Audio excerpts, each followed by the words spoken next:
Valeria estaba de pie en el dormitorio, sosteniendo en las manos el traje gris de Mateo. Sus dedos se deslizaban por los bolsillos de la chaqueta casi sin pensar, hasta que toparon con una hoja de papel doblada. Algo dentro de ella se tensó incluso antes de desplegarla y ver el logo de una joyería. Una factura. Un anillo de compromiso de oro blanco con grabado. Fecha de compra, hace 3 meses. El corazón se le detuvo por un segundo, porque su propio anillo de compromiso lo había recibido 10 años atrás, el día en que Mateo se arrodilló frente a ella. Desde entonces, nunca se había separado de su dedo, brillando tenuemente bajo la luz de la mañana, recordándole las promesas que alguna vez parecieron indestructibles. Valeria se sentó despacio al borde de la cama, sintiendo cómo la habitación parecía inclinarse, mientras un nudo en la garganta la ahogaba sin dejarla tragar. ¿Para quién era ese anillo? Cerró los ojos con fuerza, intentando encontrar una explicación lógica, quizá un regalo para Carmen, la hermana de Mateo, pero no, Carmen llevaba mucho divorciada y lo último que querría ver era un anillo de matrimonio. Valeria abrió la mano, dejando caer el papel al suelo, y miró su reflejo en el espejo, el rostro cansado de una mujer que de pronto entendía que los últimos meses había vivido en una casa que ya no se sentía suya, junto a un hombre que ya no se sentía su marido. Su matrimonio alguna vez había sido motivo de envidia, Valeria y Mateo, la pareja perfecta de buenas familias, él, el ambicioso heredero del imperio constructor de los Vargas, ella, hija de un arquitecto reconocido. Su unión parecía impecable. 10 años habían vivido en esa casa amplia, pero últimamente Valeria se sentía extraña allí, como si las paredes se cerraran poco a poco sobre ella, exprimiéndole el aire de los pulmones. ¿Cuándo empezó todo? Quizá 4 meses atrás. Mateo había empezado a quedarse en la oficina cada vez más. Su teléfono sonaba a horas raras, y cuando ella preguntaba quién era, él respondía corto, casi molesto: trabajo, Valeria, solo trabajo, y en su voz había algo nuevo, algo hermético que la hacía retroceder y dejar de hacer preguntas. Los viajes de negocio se volvieron interminables: Córdoba, Mendoza, Rosario. A veces 3 días, a veces una semana. Y Mateo volvía cada vez más distante, como si una parte de él se quedara allá, en esas otras ciudades, con esas otras personas. Ella intentaba preguntarle detalles, pero él respondía con frases vagas, evasivas, y su mirada pasaba de largo, como si no la viera. Valeria sentía como entre los dos crecía un muro, invisible, pero impenetrable. Intentó hablar con él varias veces, con cuidado, con suavidad: Mateo, mi amor, siento que te estás alejando de mí. ¿Pasó algo? ¿Podemos hablar? Pero él siempre escapaba, como un ilusionista, sonreía con esa sonrisa desarmante, la abrazaba por los hombros y decía: Valeria, cariño, te estás haciendo ideas. Solo es una etapa complicada en el trabajo. Mi papá está muy mal de salud, hay tantas cosas que resolver, ¿lo entiendes? Y su voz sonaba tan sincera que ella comenzaba a dudar de sus propios sentimientos, de esa angustia que llevaba dentro como una astilla clavada. Su padre. Don Rodrigo Vargas. El patriarca de la familia, un hombre severo de 70 años que había levantado un imperio desde cero y ahora se apagaba lentamente por una enfermedad rara. La empresa valía millones, y todos en la familia conocían el contenido del testamento, aunque nadie lo mencionara directamente, como si fuera un tema prohibido. Don Rodrigo lo había cambiado recientemente y, según los rumores, solo heredaría aquel de sus hijos que demostrara estabilidad y fiabilidad. Mateo estaba nervioso por eso. Valeria lo veía apretar la mandíbula cada vez que se mencionaba al padre, como su mirada se endurecía. Y estaba Carmen, la hermana de Mateo, una mujer sarcástica, de unos 40 años, divorciada, que siempre miraba a Valeria con una expresión extraña, una mezcla de lástima y desprecio. Se veían poco, porque Mateo nunca fomentaba su relación, siempre encontraba una excusa para cancelar visitas: Carmen está ocupada, está pasando por cosas, mejor dejémoslo para después, tengo un viaje. Valeria suspiró. Su mirada cayó de nuevo sobre la factura en el suelo, una mancha blanca sobre la madera oscura, acusadora, inevitable. Se agachó, la dobló y la guardó en el bolsillo de su bata, sintiendo cómo le temblaban los dedos por una tensión acumulada durante meses, una tensión que amenazaba con estallar, aunque ella todavía se resistía: aún no era el momento. Abajo se cerró una puerta, Mateo se había levantado. Escuchó sus pasos firmes, el ruido de la cafetera.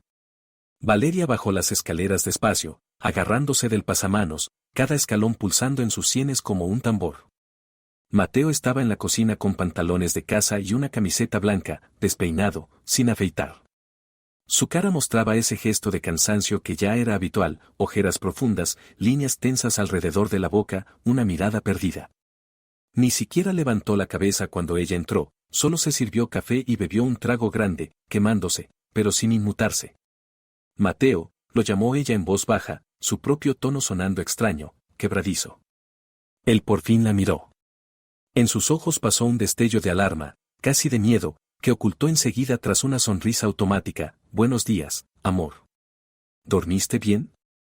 No mucho, admitió Valeria, acercándose, cruzándose de brazos en un gesto defensivo. Mateo, tenemos que hablar. Su rostro se cerró de inmediato y dejó la taza sobre la barra con más fuerza de la necesaria. Valeria, ahora no es un buen momento. Tengo una reunión en 1 hora, necesito prepararme. ¿Podemos hablar esta noche? Dijiste lo mismo ayer, recordó ella, controlando la voz aunque por dentro hervía. Y anteayer. Y la semana pasada. Mateo, por favor. Siento que te estás yendo de mi lado, que algo no está bien, y tengo miedo. ¿Entiendes? Tengo miedo de perder lo que teníamos. Mateo se pasó una mano por la cara, exhalando con cansancio, y por un instante Valeria creyó que por fin se abriría. Pero él se acercó, le tomó las manos y la miró con una tristeza tan honda que a ella se le cortó la respiración. Valeria, escúchame, empezó despacio, pesando cada palabra. Sus dedos apretaban los de ella un poco más fuerte de lo normal. Sé que no he sido el mejor esposo últimamente, y lo siento, de verdad. Pero ahora mismo todo está hecho un caos, mi papá se está apagando, la empresa está al borde de una crisis, tengo que resolver 1000 cosas. Estoy agotado, Valeria. Física y mentalmente. Pero esto no tiene que ver contigo, ni con nosotros. Te amo, siempre te he amado. Solo necesito tiempo para poner todo en orden. Sus palabras sonaban perfectas, convincentes, y Valeria quería creerlas tanto que casi dolía. Pero la factura en su bolsillo ardía contra su piel, recordándole que algo en ese discurso no encajaba. Está bien, exhaló al final, retrocediendo apenas, soltando sus manos. Está bien, Mateo. Esperaré. Pero prométeme que cuando todo se calme, vamos a hablar de verdad. Sinceramente. Lo prometo, dijo él con un alivio demasiado rápido, demasiado evidente, y la besó en la frente con ese beso mecánico nuevo, que ya no llevaba nada de calor. Tengo que alistarme. Nos vemos en la noche, amor. Subió las escaleras, y Valeria se quedó allí de pie, sintiendo como algo dentro de ella se quebraba definitivamente, como si una grieta fina se extendiera por toda su paciencia, por su capacidad de seguir esperando y creyendo. Esa noche Mateo volvió tarde, cansado de nuevo, otra vez con el teléfono pegado a la mano. Cenaron en silencio, pesado, opresivo, y cuando ella intentó hablar de los planes del fin de semana, él respondió distraído, monosilábico, claramente pensando en otra cosa. Y después, ya casi a medianoche, cuando Valeria estaba en la sala con un libro que no estaba leyendo, escuchó la voz de Mateo desde el despacho. La puerta estaba entreabierta, y él debía creer que ella dormía. Hablaba por teléfono en voz baja, pero en el silencio de la casa cada palabra era clara. Lo que escuchó le heló la sangre. He hecho todo lo que pediste, decía Mateo, y en su voz había una mezcla extraña de sumisión y desesperación. Sí, los papeles están listos, todo según lo planeado. Ella no sabe nada, estoy seguro. No, no lo sabrá, ya lo revisé. La reunión es el sábado, en el lugar que dijiste. Sé que queda poco tiempo, mi padre puede irse en cualquier momento. Sí, sé lo que está en juego. Se quedó callado un momento, escuchando. Valeria, inmóvil en el sofá, sentía su corazón golpearle el pecho tan fuerte que pensó que Mateo podría oírlo a través de la pared. ¿Quién era ella? ¿Esa mujer que no sabía nada? ¿Valeria? ¿U otra? ¿Y qué papeles eran esos? Entiendo los riesgos, continuó Mateo aún más bajo, casi en un susurro, y en sus palabras había tanta tristeza, tanta resignación, que Valeria por un instante casi sintió lástima por él. Pero no hay otra opción, lo sabes. Si no lo hacemos ahora, todo se pierde. La empresa, el dinero, todo. Sí, estoy listo. Hasta el sábado. Colgó, y Valeria escuchó su suspiro pesado, antes de que el silencio volviera a llenar la casa. Ella siguió sentada, incapaz de moverse, sintiendo como su mundo entero se desmoronaba, como si se hiciera trizas, afiladas y dolorosas. Documentos. Una reunión. Ella no sabe nada. Sonaba como el preludio de una catástrofe, y Valeria entendió con una claridad aterradora que el juego en el que Mateo estaba metido era mucho más peligroso de lo que ella hubiera imaginado. Y que ella, Valeria, en ese juego no era una jugadora. Era una pieza. O una víctima. Se levantó despacio y volvió al dormitorio. Se metió en la cama sin desvestirse, mirando la oscuridad con los ojos bien abiertos. El sueño no llegaba. Las preguntas giraban en su cabeza, cada una más aterradora que la anterior, y Valeria sabía que al día siguiente empezaría a buscar respuestas, porque ya no podía esperar más, porque el tiempo se había agotado, porque la grieta en su matrimonio se había convertido en un abismo, y quedarse al borde fingiendo que nada pasaba era insoportable. La factura del anillo estaba en el bolsillo de su bata, y en la oscuridad parecía brillar, como una cerilla que se apaga, la última esperanza de que todo aquello pudiera tener alguna explicación, de que pudiera olvidarse. Pero Valeria ya no creía en eso. No durmió en toda la noche. Se movió de un lado a otro hasta que las primeras luces del amanecer entraron entre las cortinas, tiñendo la habitación de un gris frío. Y fue entonces cuando entendió que ya no podía seguir allí, en esa cama, al lado de Mateo, que dormía tan tranquilo, tan en paz, como si no hubiera sido él quien la noche anterior susurraba por teléfono sobre planes y documentos secretos. Se levantó, se puso lo primero que encontró, unos vaqueros y una blusa clara, y salió de la casa sin desayunar, solo para alejarse, para no ver su cara cuando despertara con esa sonrisa falsa que ahora solo le revolvía el estómago. Sin saber muy bien cómo, terminó conduciendo hasta un supermercado en el centro, ese centro comercial enorme donde ella y Mateo hacían compras los sábados, riendo y discutiendo sobre qué queso era mejor o si necesitaban otra sartén. Valeria caminaba sin rumbo entre los pasillos, empujando un carrito que llenaba con cualquier cosa, sin mirar precios, sin pensar en lo que realmente necesitaba. Solo quería llenar ese vacío dentro de sí, aunque fuera con acciones automáticas, con la apariencia de una vida normal. Estaba en la sección de lácteos, mirando sin ver las filas de yogures, cuando escuchó el ruido de una cesta cayendo al suelo y un grito ahogado, seco, de mujer. Valeria se giró y vio a Carmen, la hermana de Mateo, paralizada en medio del pasillo, agarrándose de una estantería como si necesitara apoyo para no desplomarse. Su rostro, Valeria jamás olvidaría esa expresión, estaba completamente blanco, con los ojos muy abiertos, llenos de un shock tan real, tan profundo, que parecía que hubiera visto no a una conocida, sino a un fantasma.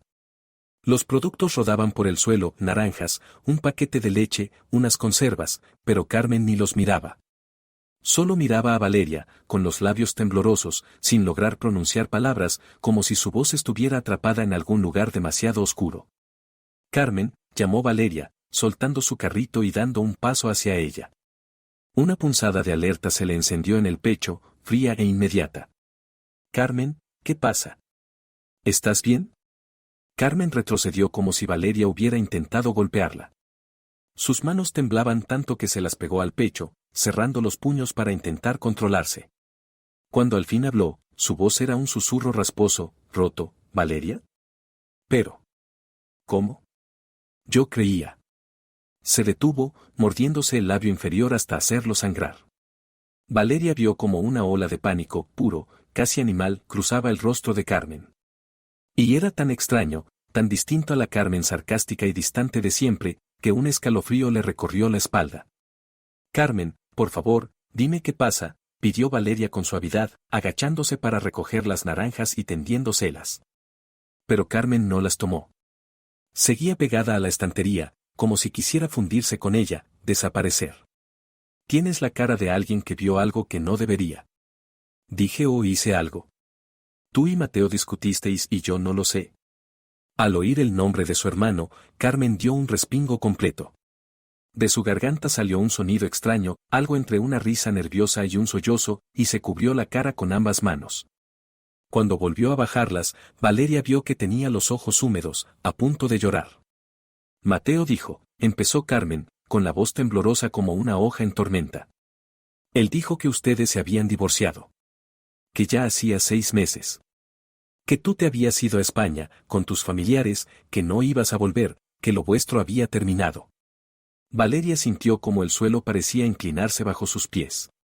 Tuvo que apoyarse en su carrito para no perder el equilibrio. Las palabras de Carmen eran tan absurdas, tan imposibles, que su mente no podía asimilarlas. ¿Divorcio? ¿España? ¿Qué divorcio?, alcanzó a decir Valeria, casi sin aire. Su voz le sonó extraña, aguda, tensa. Carmen, Mateo y yo no nos hemos divorciado. Vivo con él. En nuestra casa. Seguimos casados. ¿De qué estás hablando? Carmen negó con la cabeza. Al fin las lágrimas comenzaron a correr por sus mejillas, arruinando su maquillaje. Miró alrededor con nerviosismo, como si temiera que alguien las escuchara, como si alguien pudiera aparecer de un momento a otro. Entonces, ¿por qué?, susurró, con auténtica confusión, con una angustia tan sincera que Valeria supo al instante que Carmen no mentía, que realmente creía lo que estaba diciendo. Entonces, ¿por qué todo esto? La boda. Isabel. Yo pensé que era normal, si tú ya no eras su esposa. Pensé que estaba nervioso por papá, por la herencia. La palabra boda golpeó a Valeria como un puñetazo en el estómago. Se tambaleó. Sus manos se aferraron al carro con tanta fuerza que los nudillos se le pusieron blancos. Boda. Isabel. Las dos palabras se unieron en su mente en una imagen terrible, un rompecabezas oscuro que aún no alcanzaba a ver entero, pero cuyos bordes ya cortaban. ¿Qué boda, Carmen?, preguntó Valeria despacio, con precisión, mirándola fijamente, viendo a una mujer que parecía totalmente perdida, asustada, como una niña que había dicho algo prohibido y ahora no sabía cómo repararlo. ¿De qué boda hablas? ¿Y quién es Isabel? Carmen se tapó la boca con una mano, sus ojos se abrieron aún más. Valeria vio el instante exacto en que Carmen entendió que había dicho demasiado. Retrocedió, pero Valeria avanzó, tomó su muñeca, impidiéndole escapar. Había tanta desesperación en su agarre, tanta urgencia por conocer la verdad, que Carmen se quedó inmóvil. Carmen, por favor, suplicó Valeria, y su voz finalmente dejó salir toda la herida, todo el miedo acumulado durante meses. No entiendo nada. Pero veo que tú también estás asustada, que tampoco sabes qué hacer. Dime la verdad. Tengo derecho a saber qué está haciendo mi marido. No pudo terminar. La voz se le quebró. Carmen lo vio la lucha en su rostro, vio las lágrimas que Valeria intentaba contener. Algo en la expresión de Carmen se ablandó, casi con compasión. No debería, murmuró Carmen, liberando su muñeca y retrocediendo otro paso. Miraba a los lados como si esperara que alguien saliera de la nada. No deberíamos habernos visto. Mateo dijo que estabas lejos, que era imposible, que yo podía estar tranquila. Dios, todo esto es un desastre. Explícamelo, exigió Valeria, más firme esta vez. Se irguió, se limpió los ojos y respiró hondo, recuperando el control a la fuerza. Si se rompía en ese momento, no sabría la verdad jamás. Explícame qué significa la boda y quién es Isabel. Ahora mismo, Carmen. Carmen se humedeció los labios. Su respiración era rápida, entrecortada. Valeria veía cómo se debatía entre el miedo y la obligación moral de hablar. Por fin, las palabras salieron atropelladas, urgentes, como si temiera que el valor se le desvaneciera. Hace 3 semanas Mateo se casó con Isabel. Una chica joven. Solo la vi una vez, en la ceremonia. Es guapa, debe tener unos 25 años, quizá menos. Él nos dijo, a mí y a papá, que ustedes se habían divorciado hacía 6 meses. Que fue amistoso. Que tú te habías ido a España a empezar una nueva vida. Y papá le creyó. Yo le creí. ¿Por qué no hacerlo? Mateo es nuestro hermano, nuestro hijo, ¿por qué mentiría sobre algo así? Se quedó callada, tragando saliva, y Valeria permaneció allí de pie, sintiendo como el mundo entero se detenía a su alrededor. Los sonidos del supermercado, los anuncios por los altavoces, el chirriar de los carritos, el llanto de un niño, se alejaron, se volvieron lejanos, irreales. Lo único que oía de verdad era el latido de su propio corazón, pesado, doloroso, retumbando en sus oídos. Mateo se había casado. Con otra mujer. Hace 3 semanas. Papá cambió el testamento, continuó Carmen en voz más baja, evitando la mirada de Valeria, clavando los ojos en las estanterías, como si de pronto los productos fueran lo más fascinante del mundo. Ahora la empresa se queda solo para quien esté casado legalmente, con papeles. Dijo que es su manera de asegurarse de que el heredero sea estable, responsable, que tenga familia. Yo estoy divorciada, no tengo ninguna posibilidad. ¿Y Mateo? Mateo ahora está casado con Isabel, y papá la aceptó, bendijo su matrimonio, dijo que estaba contento de que su hijo por fin encontrara la felicidad después de tu partida. Su voz se fue apagando hasta quedar en nada, y el silencio que siguió fue espeso, asfixiante. Valeria se dio cuenta de que estaba en medio de un supermercado, rodeada de desconocidos que seguían con su vida, escogiendo verduras, empujando carritos, sin imaginar que a unos pasos de ellos la vida de alguien acababa de hacerse añicos. ¿Por qué me estás contando esto?, preguntó al fin Valeria. Su voz sonó extrañamente tranquila, casi vacía, como si todas las emociones dentro de ella se hubieran consumido, dejando solo un hueco frío. ¿Por qué decidiste decirme la verdad si se supone que tenías que callar? Carmen la miró, y en sus ojos había tanta pena, tanta confusión, una mezcla de culpa, miedo y un raro alivio, que Valeria casi sintió lástima por ella. Porque no sabía que estabas aquí, susurró Carmen, con una sinceridad amarga. Pensé que estaba hablando con un fantasma del pasado, que estabas lejos, que nunca te enterarías, y eso. Eso hacía que mi conciencia pesara menos, ¿entiendes? Pero estás aquí, estás viva, eres su esposa, la esposa de verdad, y de repente entendí que Mateo nos mintió a todos, que está jugando a algo cuyo reglamento yo no conozco. Y eso me asusta, Valeria, me aterra, porque si puede mentir así sobre ti, sobre el divorcio, sobre todo. ¿Qué más estará ocultando? Le agarró la mano. Sus dedos estaban fríos, húmedos de sudor, y apretaron con tanta fuerza que dolía, pero Valeria no se apartó. Solo la miró a los ojos y vio en ellos el reflejo exacto de su propio miedo. Valeria, ten cuidado, susurró Carmen tan bajo que Valeria tuvo que inclinarse para oírla. Aquí no todo es lo que parece. No sé qué está pasando, pero en las últimas semanas he sentido que me vigilan, que me pinchan el teléfono, que alguien controla cada uno de mis pasos. He recibido llamadas raras, amenazas. Me dijeron que tengo que callar, que tengo que sostener la historia de Mateo, no hacer preguntas, o harán daño a la gente que quiero. La voz se le quebró. Volvió a mirar por encima del hombro, crispada, como un animal acorralado preparado para huir. No puedo decirte nada más. Me vigilan, sé que lo hacen, incluso ahora, aquí. Por favor, Valeria, vete de aquí, vete de esta ciudad, de esta historia, antes de que sea demasiado tarde. Soltó bruscamente la mano de Valeria, se dio la vuelta y casi salió corriendo hacia la salida, dejando su cesta y los productos esparcidos por el suelo. No miró atrás, como si todos los demonios del infierno la persiguieran. Valeria se quedó sola en medio del pasillo, entre naranjas rodando y las miradas curiosas de algunos clientes que empezaban a observar, a susurrar, a señalar. Pero ella no los veía. Solo oía, una y otra vez, las palabras de Carmen, intentando encajarlas en una especie de lógica. Mateo se había casado con otra mujer. Dijo a todos que se había divorciado. Mintió a su padre, mintió a su hermana, inventó toda una historia para quedarse con la herencia. ¿Pero por qué?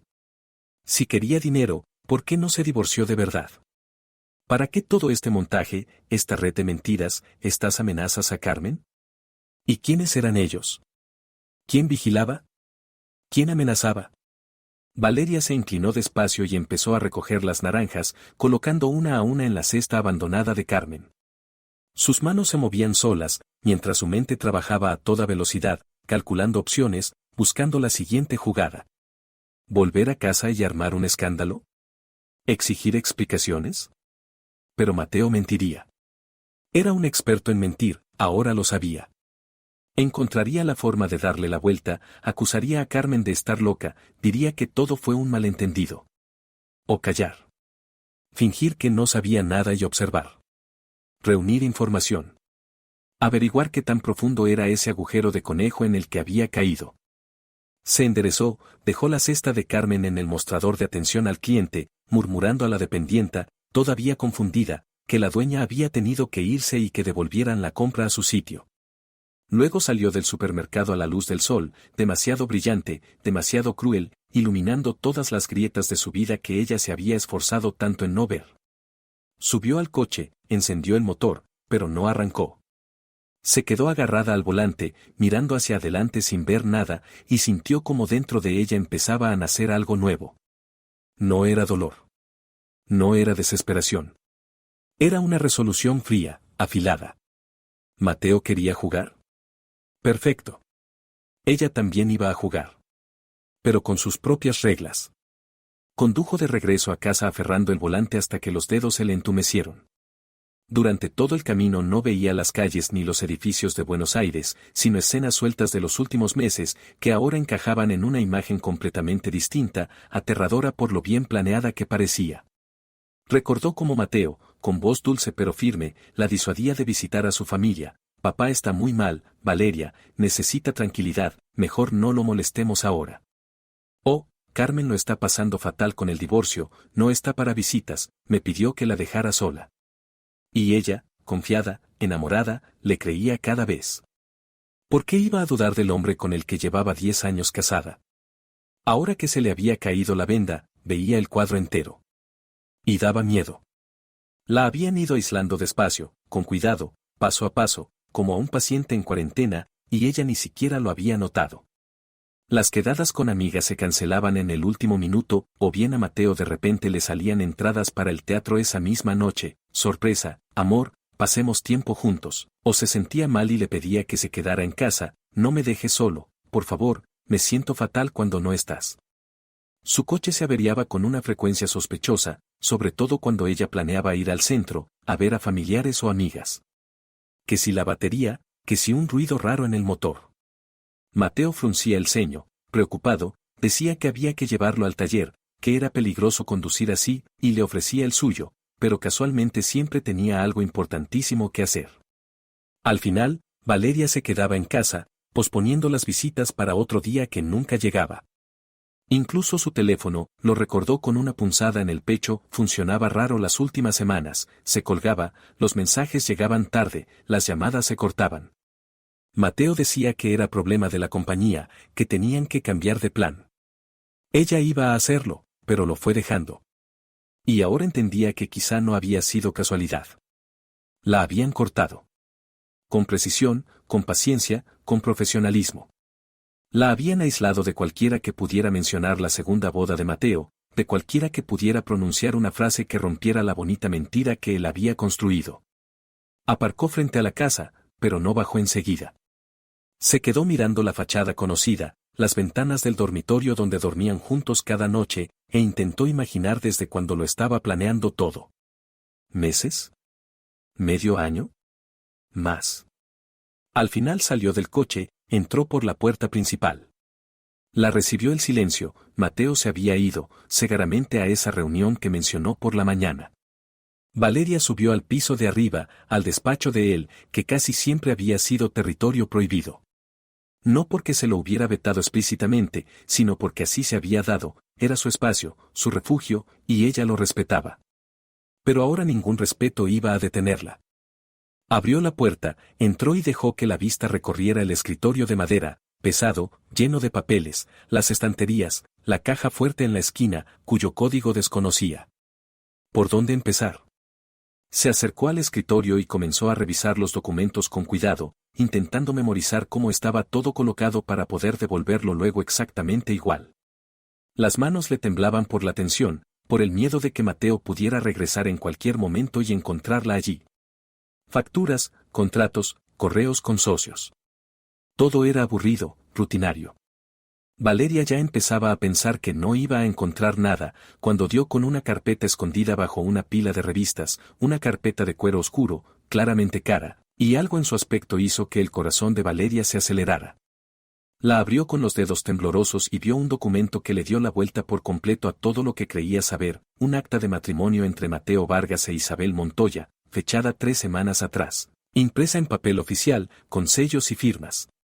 Valeria la tomó, la acercó más a la cara, revisando cada detalle, hasta que su mirada se detuvo en una línea que le cortó la respiración, matrimonio anterior disuelto por sentencia judicial de fecha. La fecha de disolución de su matrimonio aparecía como de hacía 6 meses. Pero era mentira.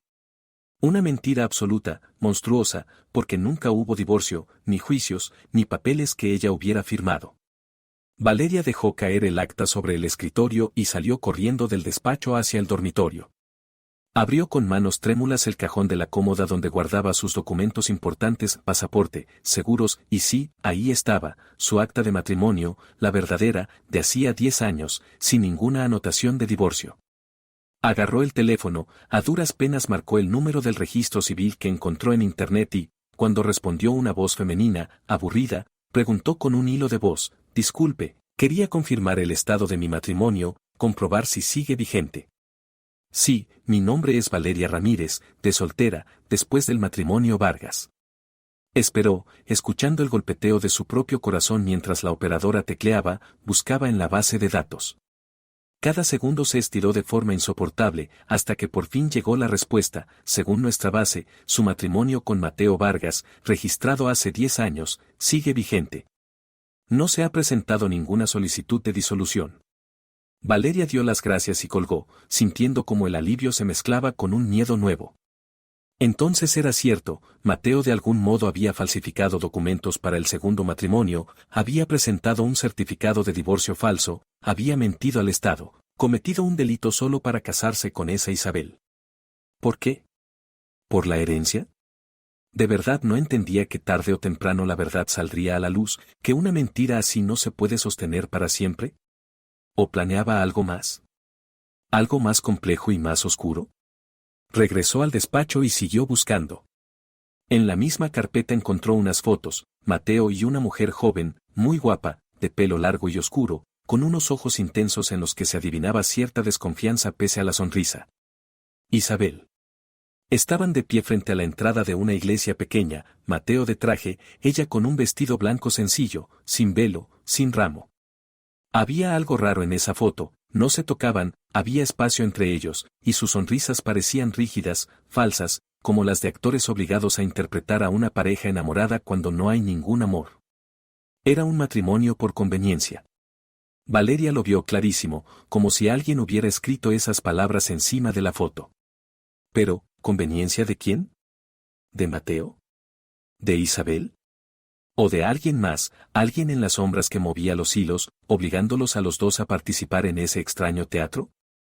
Siguió rebuscando y encontró impresiones de mensajes, claramente de algún mensajero encriptado. Los números de teléfono no aparecían, sustituidos por nombres en clave, pero el contenido le heló la sangre. El plan avanza según lo previsto. Ella está aislada, no sospecha nada, escribía Mateo a alguien bajo el alias arquitecto. La respuesta era breve: bien. El padre morirá pronto, tenemos poco tiempo. Ella no debe saber nada hasta el último momento. Después de la lectura del testamento te ocuparás de ella. Te ocuparás de ella.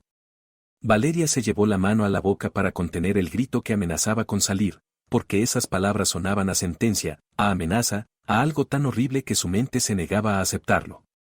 ¿De quién hablaban? ¿De ella, Valeria? ¿O de Isabel? ¿Qué significaba exactamente ocuparte de ella?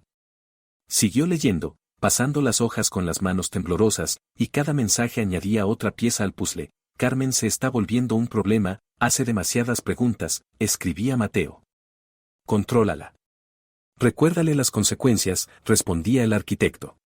Isabel está nerviosa, dice que no puede seguir, otro mensaje de Mateo. Firmó el contrato. Recuérdale lo que le pasará a su familia si se echa atrás. Contrato. Chantaje. Amenazas a la familia de Isabel. Valeria se apartó del escritorio, pegándose a la estantería, sintiendo cómo la realidad se rompía a su alrededor. El hombre con el que había vivido 10 años, al que había amado y en quien había confiado, resultaba ser parte de un plan siniestro, donde todos eran o víctimas, o peones, o cómplices. Mateo no era el gran villano, él mismo era una marioneta en manos de ese misterioso arquitecto. Pero eso no lo hacía inocente, Mateo seguía eligiendo. Elegía participar, elegir mentir, aislar, amenazar. Escuchó el motor de un coche en la entrada y se quedó paralizada. Mateo había vuelto, mucho antes de lo que esperaba. El pánico la invadió. Rápido pero con cuidado, volvió a meter todos los documentos en la carpeta, la puso otra vez bajo la pila de revistas, echó un vistazo general para asegurarse de que todo estaba como antes y salió del despacho, cerrando la puerta con el mayor sigilo posible. Le dio tiempo a bajar a la cocina y fingir que preparaba té cuando Mateo entró en la casa. El sonido de sus pasos en el recibidor hizo que las manos le temblaran tanto que casi se le cayó la taza. Él entró en la cocina y Valeria se dio la vuelta forzándose a sonreír. Le dolió la cara del esfuerzo. «Volviste temprano», dijo. Su voz sonó sorprendentemente firme, casi normal, aunque por dentro todo gritaba, exigiendo lanzarse sobre él con acusaciones, con preguntas, con la rabia que le hervía en el pecho. Mateo la miró, y en su expresión pasó algo extraño, ¿desconfianza? ¿O solo cansancio? Valeria no supo distinguirlo. La reunión se canceló, contestó seco, quitándose la chaqueta y dejándola sobre el respaldo de una silla. El socio se enfermó. ¿Dónde estuviste esta mañana? Me desperté y no estabas. En el supermercado, respondió Valeria, sirviéndole té y tendiéndole la taza, evitando mirarlo a los ojos por miedo a que leyera en ellos todo lo que ella sabía. Hacía falta comprar cosas. Él tomó la taza, dio un sorbo, y Valeria sintió su mirada recorriéndola, analizando, evaluando. Le pareció que la atravesaba, que podía ver cada pensamiento, que sabía que había estado en su despacho, que había leído los documentos, que ahora conocía la verdad. Pero él no dijo nada. Solo asintió, salió de la cocina y subió las escaleras. Valeria escuchó cómo se abría la puerta del despacho. Se quedó inmóvil, atenta. Cada segundo que él pasaba ahí dentro se le hacía eterno. Imaginaba que revisaba si alguien había tocado sus cosas. Al fin la puerta se cerró y Valeria soltó el aire, sintiendo como la tensión aflojaba apenas un poco, aun sabiendo que era solo una tregua. Estaba al límite. Cada día que pasara en esa casa, bajo el mismo techo que un hombre en el que ya no podía confiar, era jugarse la vida. La noche transcurrió en un silencio pesado. Cenaron sin casi hablar, cada uno perdido en sus propios pensamientos. Valeria varias veces notó la mirada de Mateo sobre ella, inquisitiva, alerta. Sabía que él también percibía el cambio, esa nueva distancia entre ellos que antes no existía.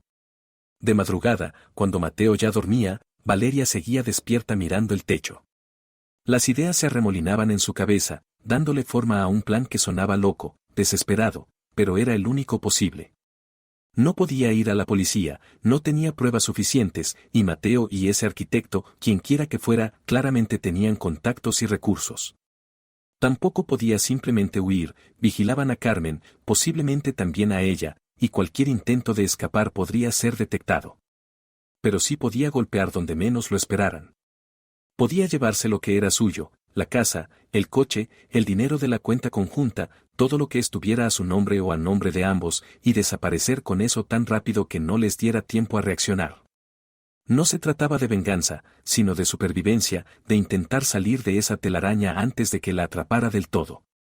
A la mañana siguiente, en cuanto Mateo se fue al trabajo, Valeria se puso en marcha.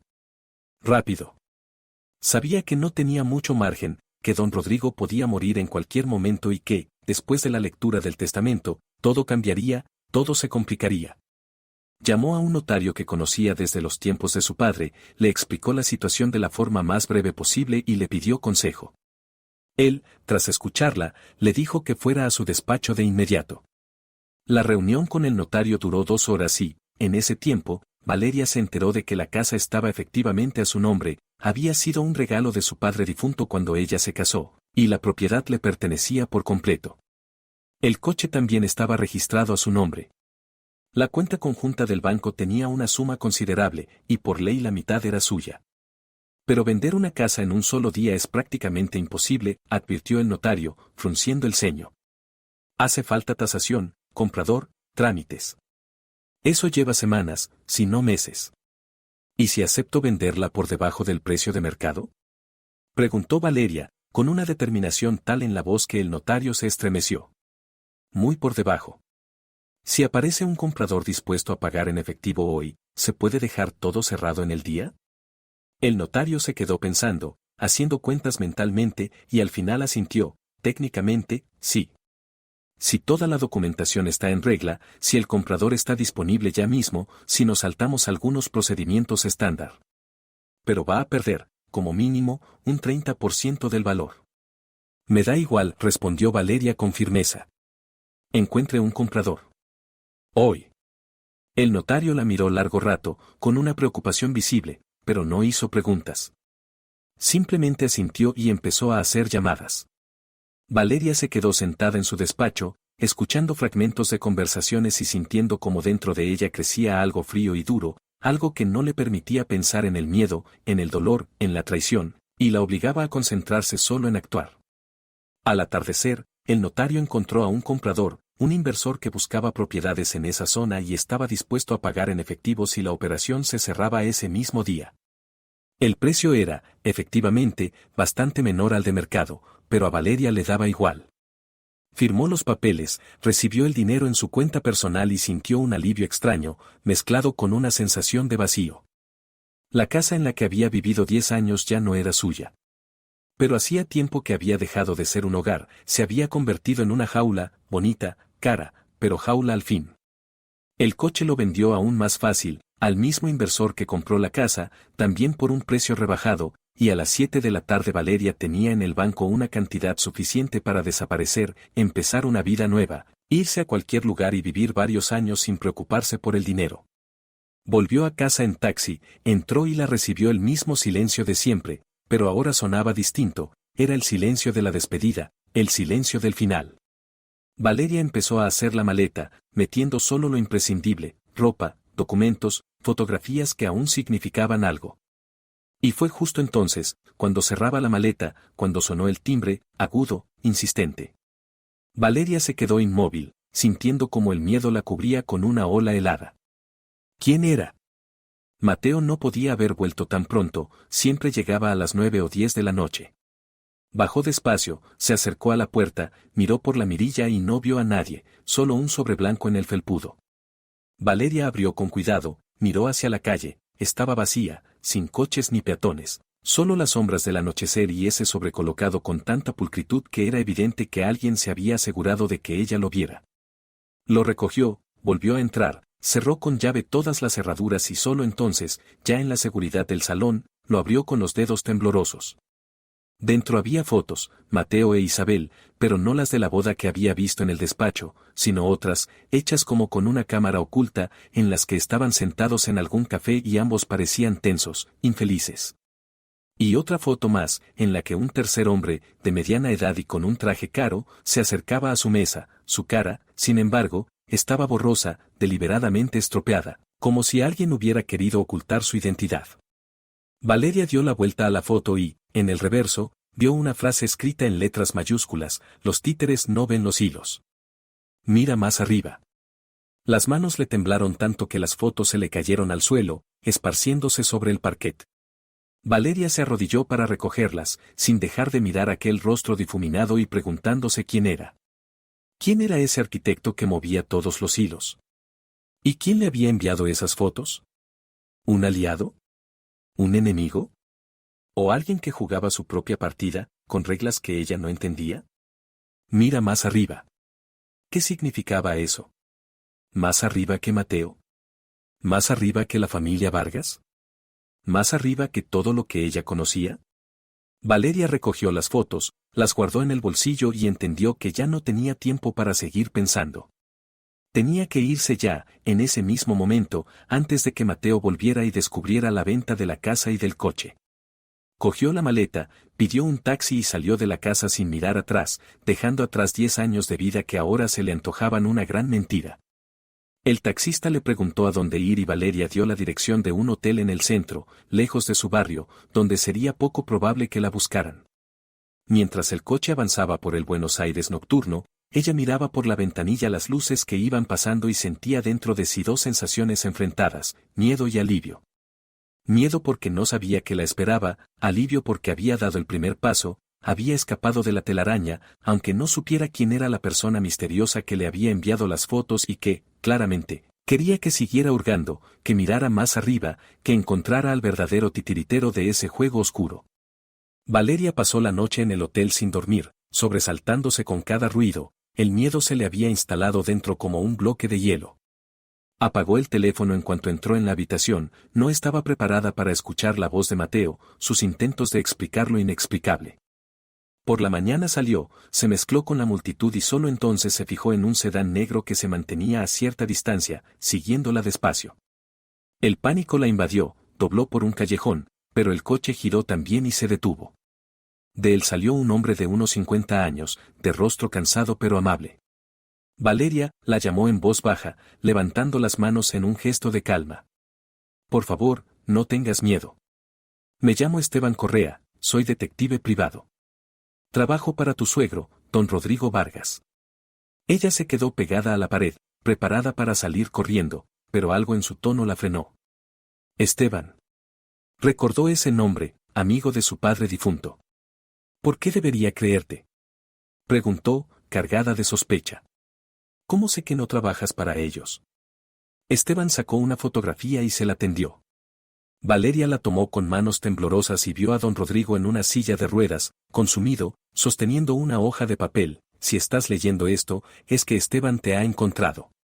Confía en él. Es el único que está de tu lado. Perdóname. Rodrigo.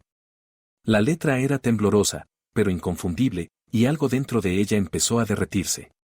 Sube al coche, pidió Esteban con suavidad. Aquí nos pueden ver.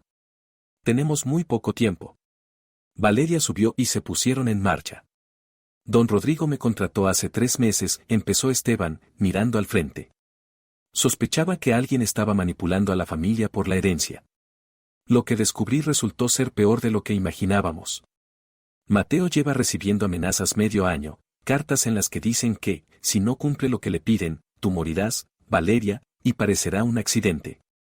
La mano de ella voló a su cuello, y el aire se le quedó atrapado en los pulmones. Mateo. ¿Lo sabía? Logró preguntar con voz ronca. ¿Todo este tiempo lo sabía? Lo sabía, confirmó Esteban, con una mirada llena de compasión.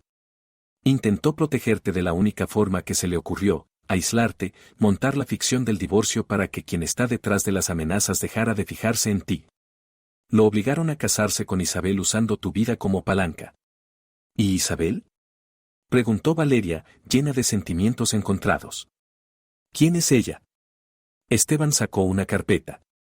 Ella la abrió, era una actriz de 26 años con una hermana menor que padecía una enfermedad grave. La contrataron, explicó Esteban con tristeza. Le ofrecieron dinero para salvar a su hermana a cambio de un matrimonio ficticio con Mateo. Pero a ella también la tienen agarrada, si se niega, su hermana se queda sin tratamiento y muere. Valeria cerró la carpeta, entendiendo que todos eran piezas en un juego cruel de alguien más. Carmen también recibió amenazas, añadió Esteban. Le ordenaron callar, sostener la versión del divorcio. Le pinchan el teléfono, la vigilan. ¿Quién está detrás de todo esto? Preguntó Valeria desesperada. ¿Quién es ese arquitecto? Esteban frenó, se giró hacia ella, y en sus ojos había el cansancio de quien conoce la verdad pero no puede probarla. No lo sé con certeza, admitió. Tengo sospechas, pero no pruebas. Podría ser alguno de los abogados de la familia, un pariente lejano, un socio. Quien quiera que sea, es muy listo, no deja rastros, usa intermediarios. Sus dedos se apretaron sobre el volante. Pero hay algo que sí se, continuó, más bajo, con absoluta seguridad. Esa persona planea quedarse con la empresa mediante una jugada legal. Cuando don Rodrigo muera, se leerá el testamento.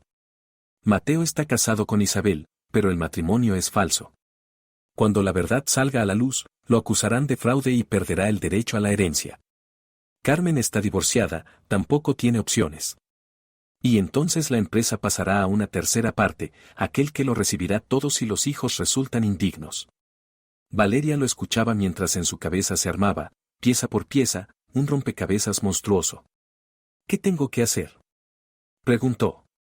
Y por primera vez en su voz no había pánico, sino una fría determinación. ¿Cómo salgo de esto? Esteban la miró con respeto. Ya empezaste, vendiste la casa y el coche. Fue lo correcto, dijo. Ahora tienes dinero, tienes libertad. Puedes desaparecer, empezar una vida nueva lejos de aquí. Pero Mateo se quedará solo frente a ese monstruo, replicó Valeria, con un temblor en la voz. Carmen, Isabel. Seguirán en peligro. Mateo tomó sus decisiones, respondió Esteban con dureza, aunque a ella no se le escapó que esas palabras le costaban. Podía haber venido a contarte la verdad. Eligió mentir. Tu prioridad es sobrevivir. Si sigues en el tablero, vas a perder. Y puede que no solo dinero. ¿Cuándo va a morir don Rodrigo? Preguntó en voz baja. Esteban soltó un suspiro pesado, su expresión se ensombreció. Está crítico. Los médicos dicen que es cuestión de nada, hoy, mañana, contestó con amargura. Luego añadió, inclinándose un poco hacia ella, pero hay algo más. Estos últimos días se está apagando demasiado rápido, mucho más de lo que los médicos esperaban. No empeora poco a poco, sino a saltos. No parece natural. Un escalofrío le recorrió la espalda. ¿Crees que alguien acelera el proceso? Susurró. ¿Qué lo están envenenando? No lo sé, no tengo pruebas, reconoció Esteban, con frustración. Solo sospechas. Su médico personal es alguien a quien contrataron hace un mes, cuando el anterior renunció de repente. La recomendación vino de alguien de la familia. Lo investigué y hay cosas en su historial que no cuadran. Guardó silencio, apretando el volante hasta poner los nudillos blancos. Don Rodrigo lo siente, continuó, y una lágrima le resbaló por la mejilla. Me pidió que te encontrara lo antes posible, dice que no le queda tiempo, que no lo van a dejar llegar al momento de cambiar el testamento o contar la verdad. Tiene miedo de que lo maten en su propia cama y nadie lo sepa. Valeria sintió cómo las lágrimas le quemaban los ojos y no las contuvo. Esteban le ofreció un pañuelo y luego sacó un sobre. Tienes hoy, quizá un día o dos, dijo con la mano temblorosa.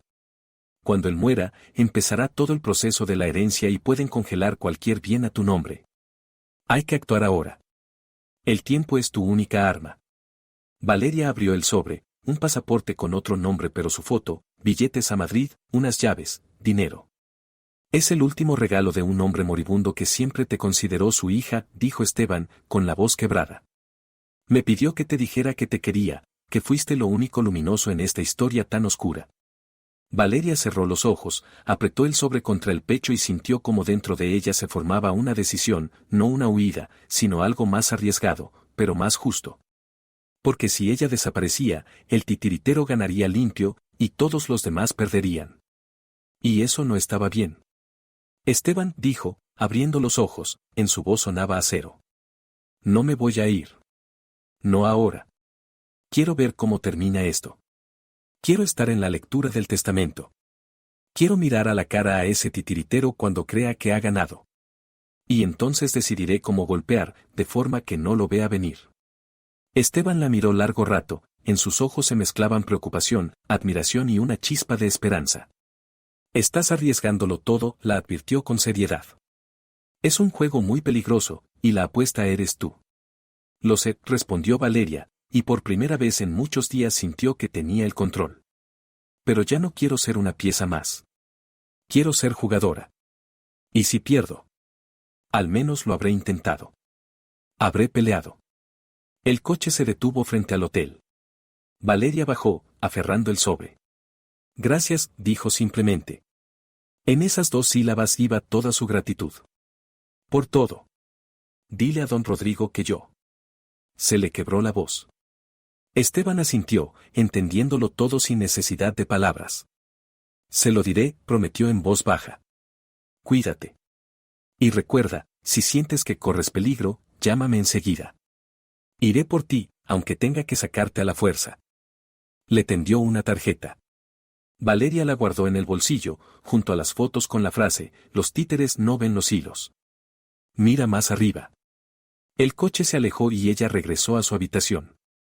Se sentó en la cama y, por primera vez en mucho tiempo, se permitió sonreír, no de alegría, sino por una extraña sensación de libertad que llega cuando entiendes que ya no tienes nada que perder. Pronto moriría don Rodrigo. Pronto se leería el testamento. Pronto todo cambiaría. Y Valeria estaría lista. Mateo volvió a casa alrededor de las 7 de la tarde, agotado después de interminables reuniones con los abogados de su padre, hablando de los trámites inevitables que seguirían a la muerte de don Rodrigo.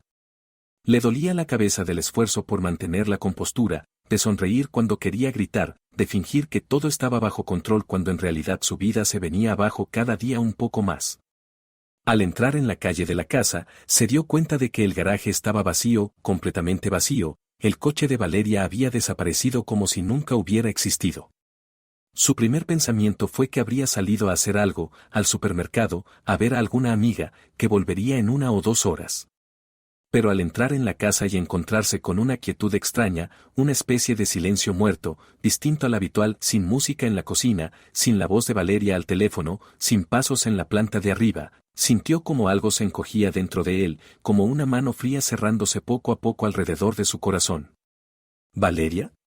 La llamó, y su propia voz rebotó en las paredes, devolviéndose como un eco en la casa vacía.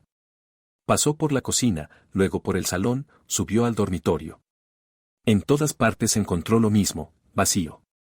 Y solo cuando bajó de nuevo y vio sobre la mesa del salón un montón de documentos perfectamente colocados, entendió que algo se había torcido de forma catastrófica. Mateo se acercó a la mesa con las piernas flojas, sintiendo como las manos le temblaban incluso antes de coger el primer papel.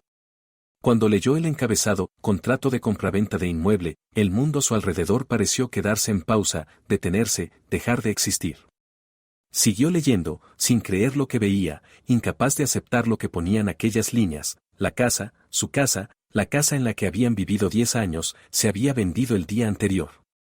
Vendida a un inversor por una suma un 30% por debajo del valor de mercado, vendida rápido, casi de inmediato, como si Valeria tuviera prisa, como si quisiera deshacerse de ella a cualquier precio.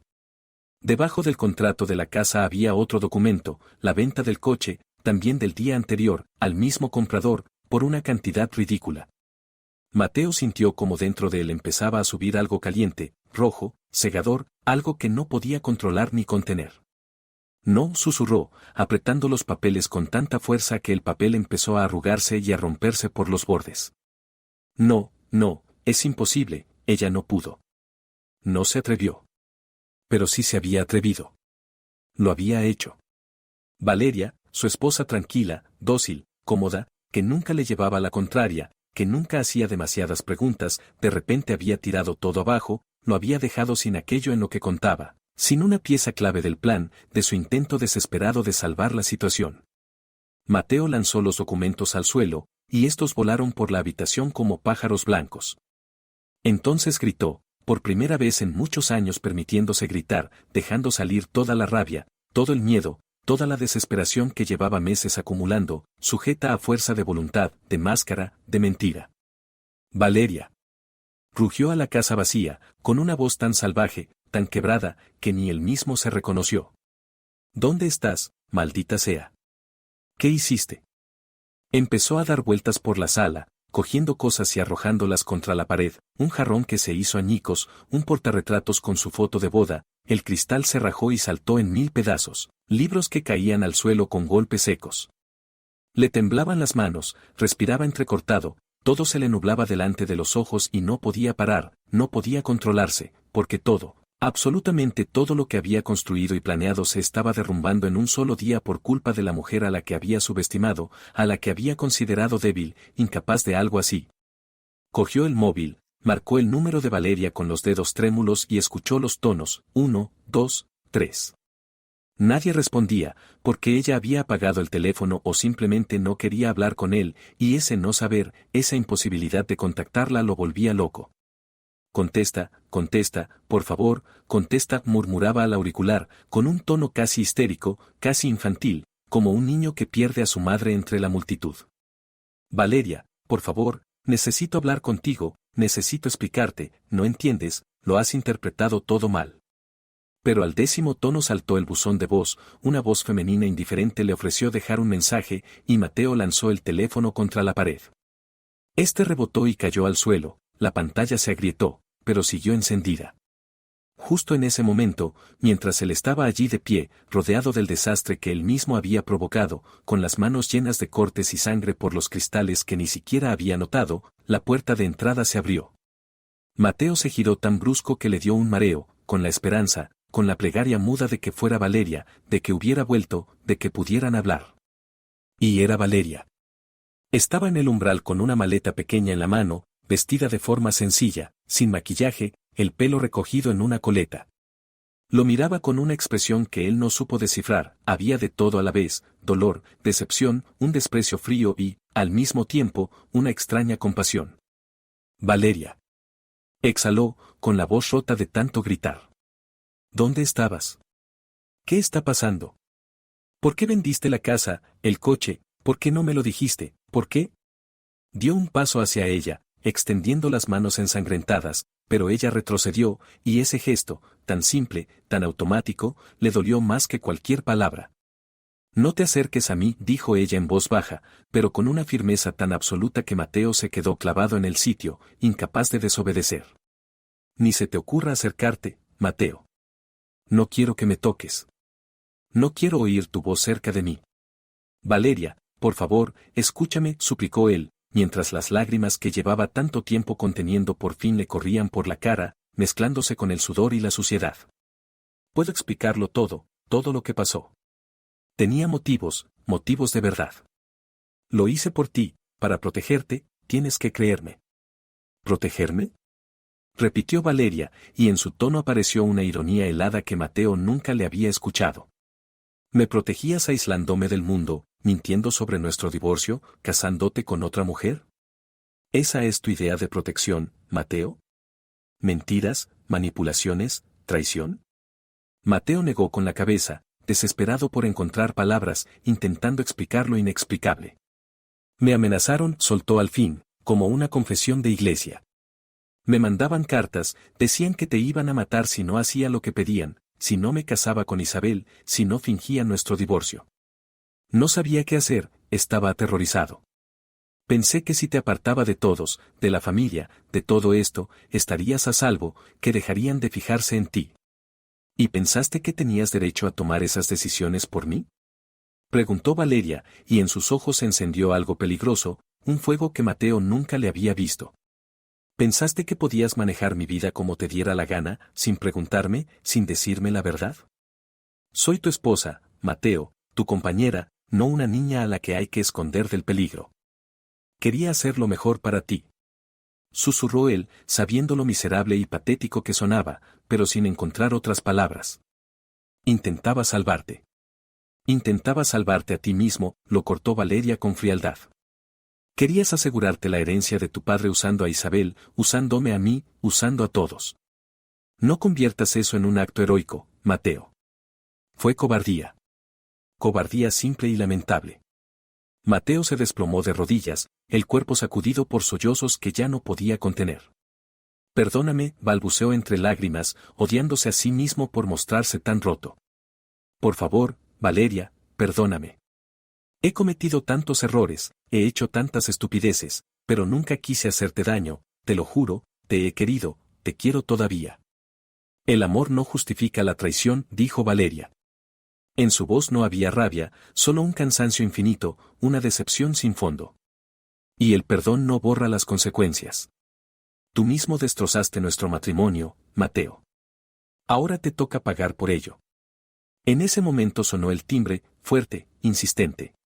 Valeria, sin quitarle los ojos de encima a Mateo, abrió la puerta. En el umbral estaba Isabel, joven, hermosa, con los ojos enrojecidos y los labios temblorosos. Al ver a Valeria, el rostro se le deformó por algo parecido a la vergüenza, a una necesidad desesperada de explicarse. ¿Usted es Valeria?, preguntó con voz ronca, que temblaba tanto que las palabras apenas salían. Soy Isabel. Yo. Tengo que decirle que yo no sabía, se lo juro, no sabía que usted existía, que era su verdadera esposa. Me dijeron que estaban divorciados, que todo era legal, que solo le ayudaría a conseguir la herencia y, a cambio, mi hermana recibiría tratamiento.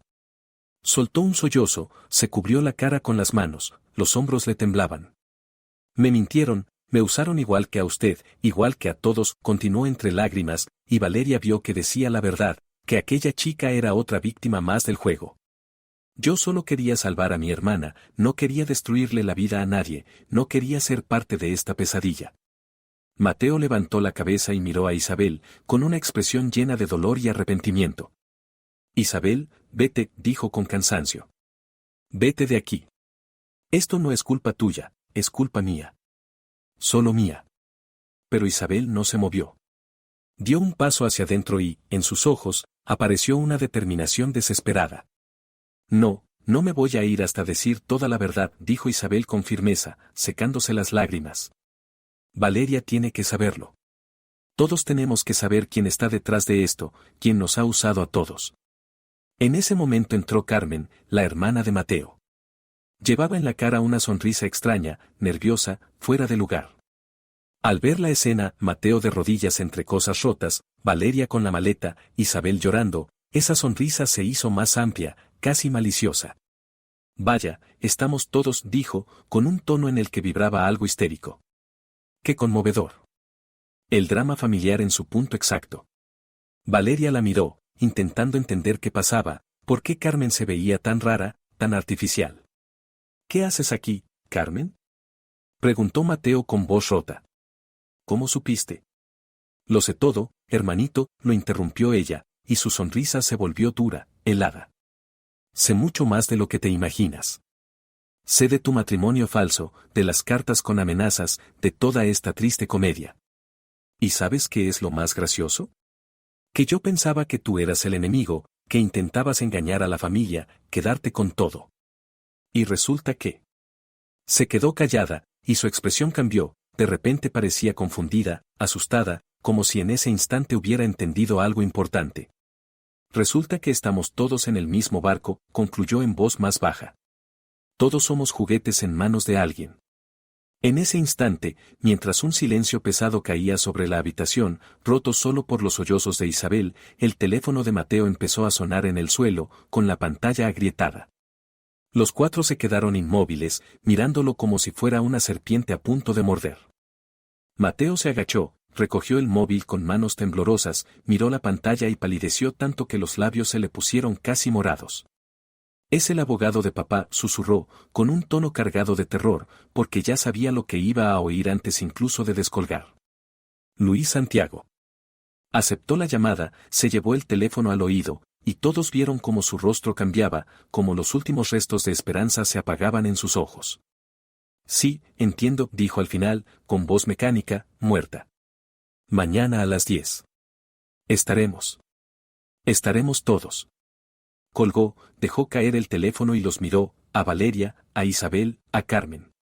En su mirada había un nivel de desesperación tan profundo, una sensación tan absoluta de derrota, que Valeria sintió cómo se le encogía el corazón, pese a toda la rabia y el dolor. Papá murió hace una hora, logró decir, cada palabra pesada como plomo. Mañana a las 10 de la mañana leerán el testamento en el despacho de Luis. Tienen que estar presentes todos los herederos. Alzó los ojos hacia Valeria, llenos de miedo y de dolor. Mañana se acaba todo, susurró. Mañana sabremos quién ganó este juego. Y me temo que no seremos nosotros. Será otro. Alguien que lo planeó todo, que movía los hilos mientras nosotros bailábamos como marionetas. Valeria seguía de pie, apretando la manija de la maleta, sintiendo como todo en su interior se apretaba en un nudo duro. Mañana, en cuestión de horas, conocería la verdad, vería la cara de quien los había destruido a todos. Y estaría lista. Tendría un plan. Pero ahora, en ese momento, en esa casa que ya no era un hogar, rodeada de personas que eran a la vez víctimas y cómplices, solo sentía un cansancio infinito y una extraña, casi dolorosa compasión por todos ellos, incluido Mateo, que estaba sentado en el suelo, entre los restos de su vida hecha pedazos, llorando como un niño. No me voy a ir, dijo Valeria en voz baja pero firme, mirándolos a todos. Mañana estaré allí. Y conoceremos la verdad. Toda la verdad.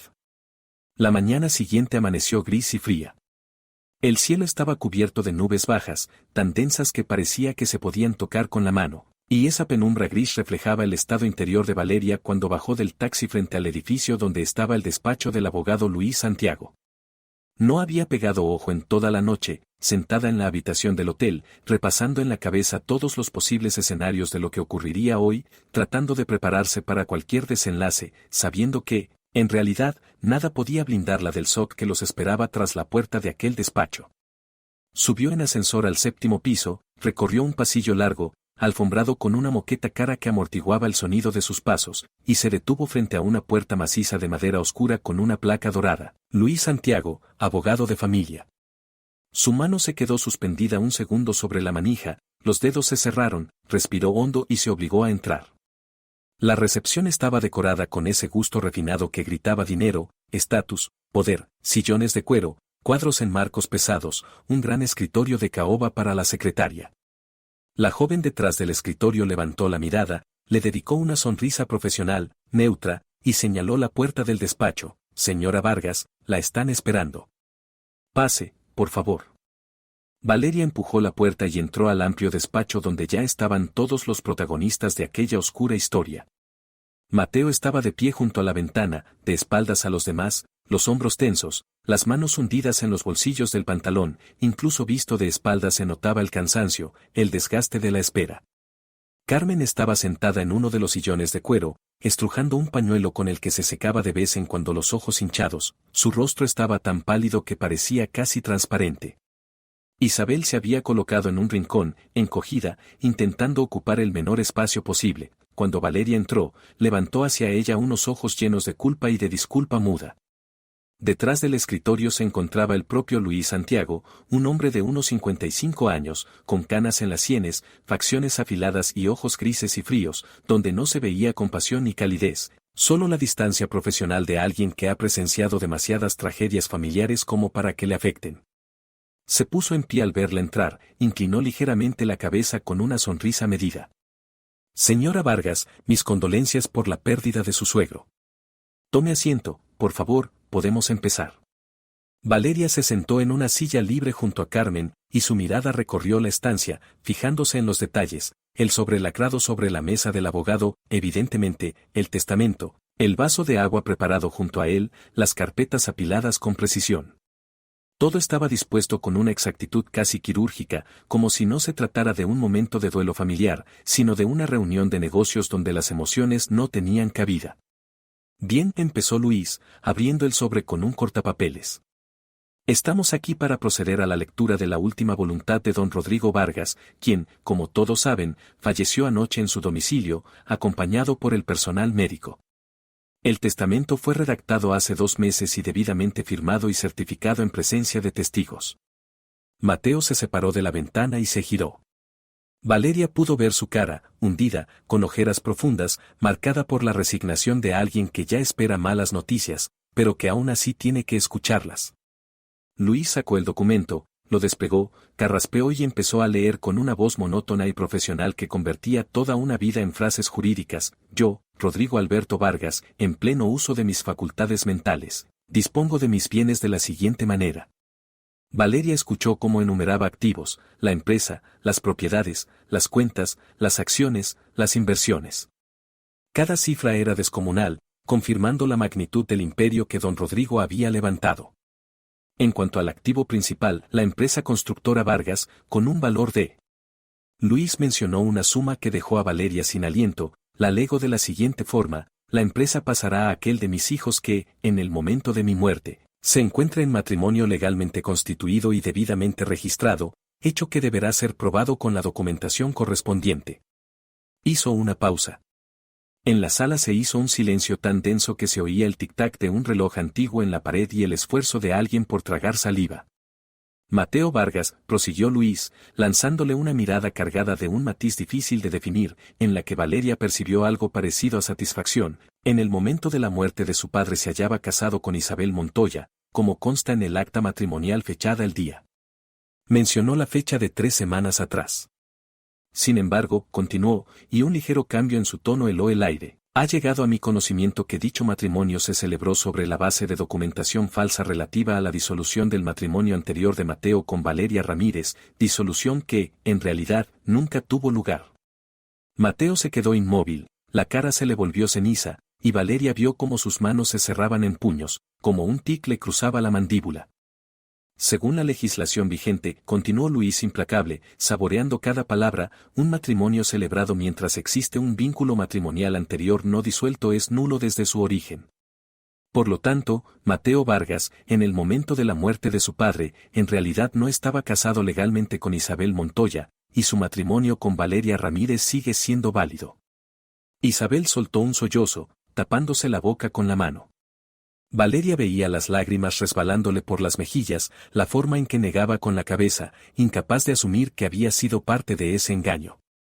Sin embargo, Luis alzó un dedo, y en su voz se coló una nota de triunfo, un placer apenas disimulado. La presentación deliberada de documentos falsos con la intención de engañar para obtener una herencia constituye un delito y, automáticamente, priva a Mateo Vargas de su derecho a heredar conforme a este testamento.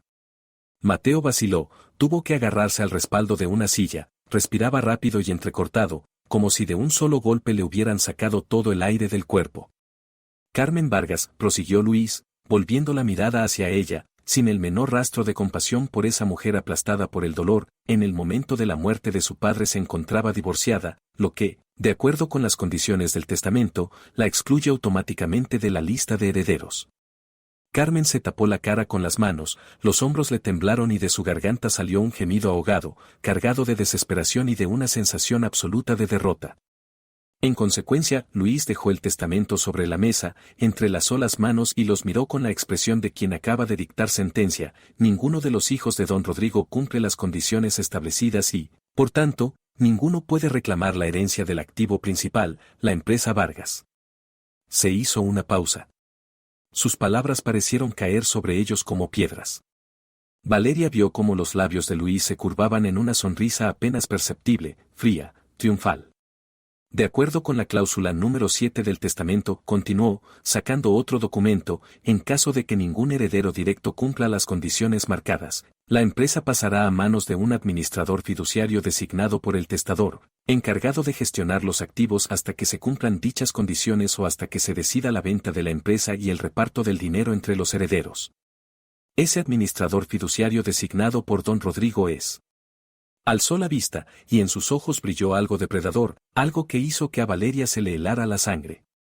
Yo mismo, Luis Santiago, su asesor jurídico de confianza y amigo de la familia desde hace muchos años. El silencio que siguió fue ensordecedor. Mateo levantó la cabeza muy despacio, miró al abogado con un estupor absoluto, con una incredulidad que lo atravesaba entero, como si de pronto viera la verdad que había tenido delante todo el tiempo y nunca quiso ver. Tú. Murmuró con voz ronca, cargada de veneno y de odio. Has sido tú todo este tiempo. Tú mandabas las amenazas, tú nos chantajeabas, tú. Yo solo he cumplido la voluntad de su padre, lo interrumpió Luis con calma, aunque Valeria vio como en las comisuras de sus labios bailaba una sonrisa satisfecha, disfrutaba del momento. Don Rodrigo quería asegurarse de que sus herederos fueran dignos de lo que les dejaba. Me pidió que creara ciertas condiciones, que pusiera a prueba su fortaleza, su honestidad, su capacidad para soportar la presión.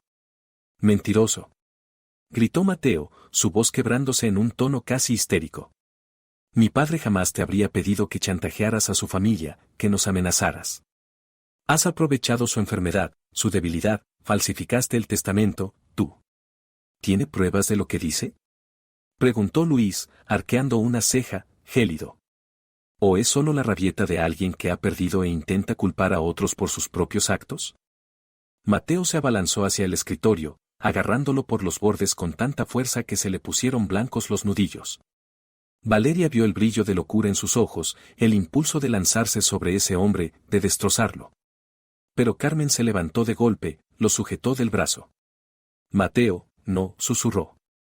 No le des el gusto. Esto es lo que quiere, que pierdas el control. Y justo en ese momento, cuando parecía que todo se había venido abajo, cuando Luis ya se disponía a firmar los documentos que consolidarían su poder sobre la empresa, la puerta del despacho se abrió de golpe y en el umbral apareció una figura que nadie esperaba ver. Don Rodrigo Vargas. Vivo. En una silla de ruedas empujada por Esteban. Estaba pálido, consumido, pero sus ojos ardían de ira y de triunfo. Luis se puso de pie tan bruscamente que volcó el vaso de agua, el líquido se desparramó sobre la mesa, empapando papeles. Por primera vez desde que empezó la reunión, el rostro del abogado mostró algo, puro shock, puro terror, como si estuviera viendo a un muerto levantarse de la tumba. Rodrigo. Jadeó, con la voz temblorosa. Pero, ¿cómo? Los médicos dijeron. Los médicos dijeron lo que yo les pedí que dijeran, respondió don Rodrigo. Su voz era débil, pero en ella había una firmeza inquebrantable. Mi muerte ha sido un poco exagerada, Luis. Quería ver qué pasaba cuando pensaras que ya habías ganado, que no quedaba nadie capaz de detenerte. Esteban empujó la silla hasta el centro del despacho. Mateo, Carmen, Isabel lo miraban con una mezcla de asombro, alivio y desconfianza. Nadie encontraba palabras. Hace 3 meses empecé a sospechar que alguien de mi círculo estaba manipulando a mi familia, continuó don Rodrigo, mirando directamente a Luis. En su mirada había acero, templado por décadas de lucha.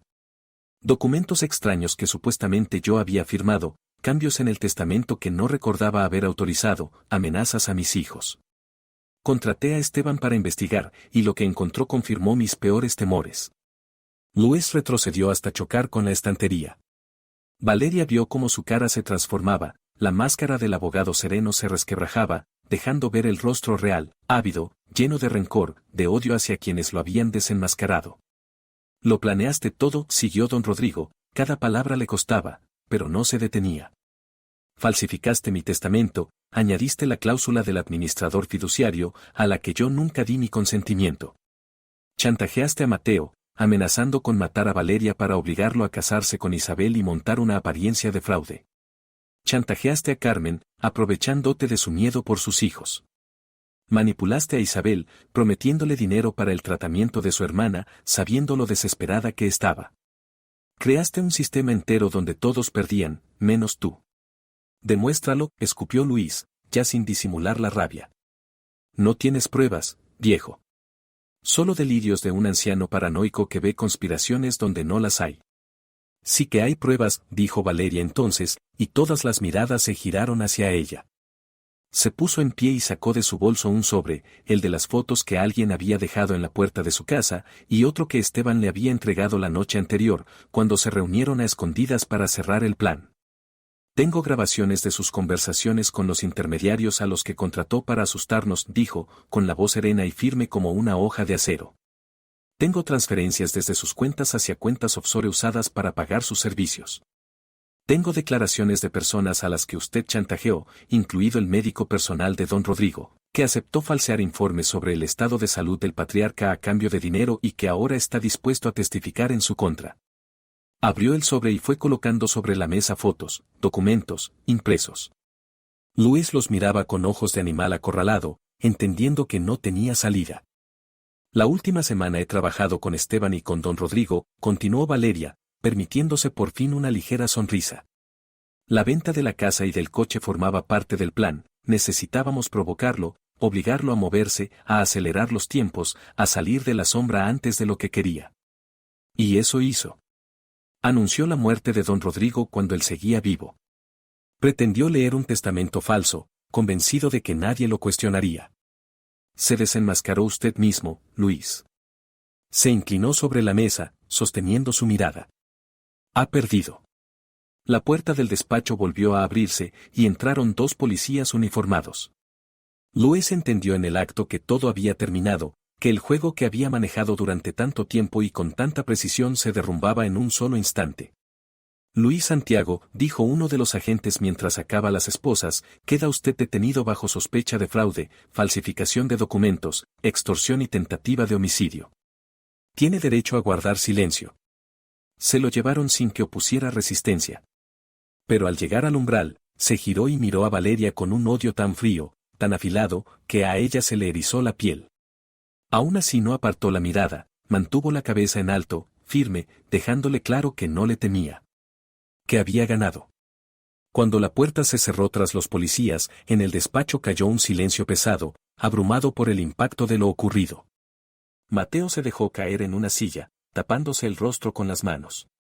Sus hombros temblaban no por dolor, sino por un alivio tan inmenso que lo dejó sin fuerzas, por la certeza de que la pesadilla, por fin, había terminado.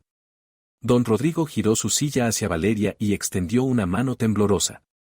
Ella se acercó enseguida y la tomó entre las suyas. Gracias, hija mía, susurró con voz quebrada. Tenía los ojos brillantes. Has sido más fuerte, más inteligente y más valiente que cualquiera de nosotros. Has salvado a esta familia. El testamento verdadero, dijo Esteban, sacando un sobresellado del interior de su chaqueta, está aquí. Don Rodrigo lo redactó hace un mes, con testigos independientes, cuando comprendió hasta dónde llegaba el engaño de Luis. Abrió el sobre y sacó el documento. Don Rodrigo asintió, permitiendo que lo leyera. Yo, Rodrigo Vargas, lego la empresa a Mateo Vargas y a su legítima esposa, Valeria Ramírez, en copropiedad. Leyó Esteban, y Valeria sintió cómo se le cerraba la garganta, con la condición de que Mateo asista a terapia y demuestre que es capaz de tomar decisiones no desde el miedo, sino desde el amor. A Carmen le otorgó el 20% de las acciones y un puesto en el consejo directivo. A Isabel Montoya le concedo una compensación suficiente para financiar por completo el tratamiento de su hermana, como agradecimiento por haber sido víctima involuntaria de manipulaciones ajenas. Isabel se tapó el rostro y rompió a llorar, esta vez de alivio. No me lo merezco, murmuró. No me merezco nada de esto. Mateo levantó la cabeza, los ojos rojos, la voz deshecha. Yo no merezco nada. Yo arruiné todo, mentí, fui débil, yo. Intentaste protegerme, aunque lo hiciste mal, lo interrumpió Valeria con suavidad. No había rencor en su voz, solo cansancio y una ternura dolorosa. Te equivocaste, muchas veces. Pero no eres un monstruo, Mateo. Eres otra víctima. Y ahora tienes la oportunidad de reparar lo que rompiste. De ser el hombre que siempre debiste ser. No sabía si algún día podría perdonarlo por completo, ni si volverían a lo que fueron alguna vez. Pero sabía esto, no quería venganza. No quería más destrucción. Quería paz. Quería verdad. Quería poder empezar de nuevo, con o sin él. Don Rodrigo cerró los ojos y apareció en su rostro una sonrisa diminuta, serena. Ahora puedo morir tranquilo, susurró. Saber que mi empresa queda en buenas manos, que se hizo justicia, que el mal fue castigado.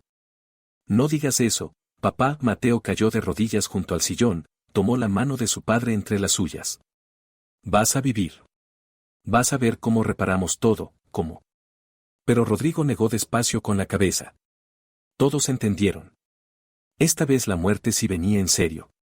Ya no era una estrategia, ni una puesta en escena. El patriarca realmente estaba llegando al final. Despacio, pero inevitablemente. Y, aún así, les había dado tiempo. Tiempo para desenmascarar, para recuperar, para sanar. Vivió 3 días más. 3 días en los que toda la familia se reunió a su alrededor. Hablaron, lloraron, se perdonaron. Y cuando finalmente se fue, lo hizo en silencio, en paz, en un ambiente lleno de amor y no de miedo. El funeral fue imponente, todo el mundo empresarial de Buenos Aires asistió a despedir al patriarca. Y después, cuando todo se calmó, Valeria se quedó sola en la casa, la misma que ya no era suya legalmente, pero que había recomprado al día siguiente del arresto de Luis, pensando en lo que vendría. Mateo le pidió perdón 100 veces más. Empezaron terapia, juntos y por separado. ¿Tendrían futuro como pareja? Valeria no lo sabía. Pero si sabía algo, ya nunca volvería a ser una pieza en el tablero de nadie. A partir de ahora, las decisiones las tomaría ella. Viviría su vida a su manera, bajo sus propias reglas. Y la empresa Vargas siguió adelante, ahora bajo el liderazgo conjunto de Mateo y Valeria. Para sorpresa de muchos, y para la suya propia, Valeria resultó tener un talento natural para dirigir, para negociar, para mantener la calma donde otros se derrumbaban. La historia había terminado. Pero la vida continuaba.